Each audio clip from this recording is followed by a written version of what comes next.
Ibulgar, ibinulgar, ibinubulgar, ibubulgar. Ibulgar mo na ba ang kanyang sekreto? Ibulgar mo na ang kanyang sekreto.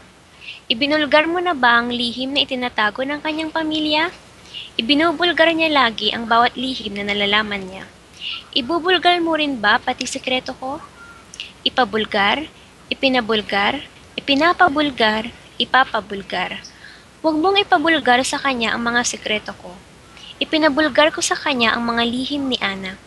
Ipinapabulgar ni Ken sa akin ang sekreto ni Ana. Ipapabulgar mo rin ba pati ang aking sekreto?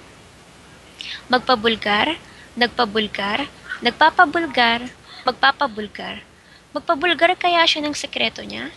Nagpabulgar na siya ng kanyang sekreto kay Ken para tumigil na ang mga tao sa katatanong.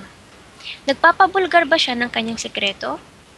Kung ako ikaw, magpapabulgar na ako ng aking sekreto sa kanya para hindi na sila tanong ng tanong.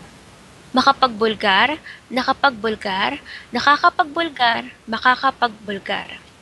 Makapagbulgar pa kaya siya ng sekreto kung nasa kulungan ka na? Makapagbulgar ka pa kaya ng sekreto kung nasa kulungan ka na? Nakapagbulgar siya ng sekreto dahil tinakot siya ng mga pulis. Nakakapagbulgar siya ng mga sekreto dahil madaldal siya. Makakapagbulgar siya ng sekreto kapag hindi niyo tinakpan ang kanyang bunganga. Bumulgar, bumulgar, bumubulgar, bubulgar. Sino ang taong bumulgar sa aking sekreto? Bumulgar siya ng sekreto ng pamilya. Bumubulgar siya lagi ng sekreto ng kanyang kaibigan. Bubulgar ka pa ba ng aming mga sekreto?